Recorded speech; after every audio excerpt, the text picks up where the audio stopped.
你好。你好。你好。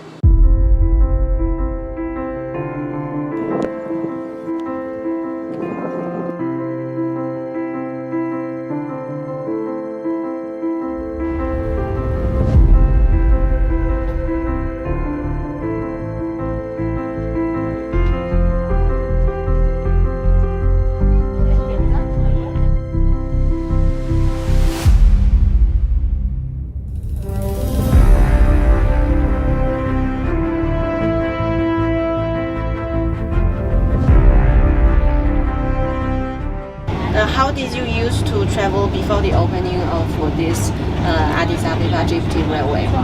Before that, I had with bus. It takes around 12 o'clock.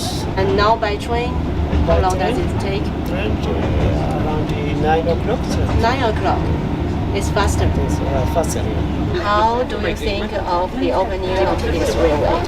I feel happy and it has safe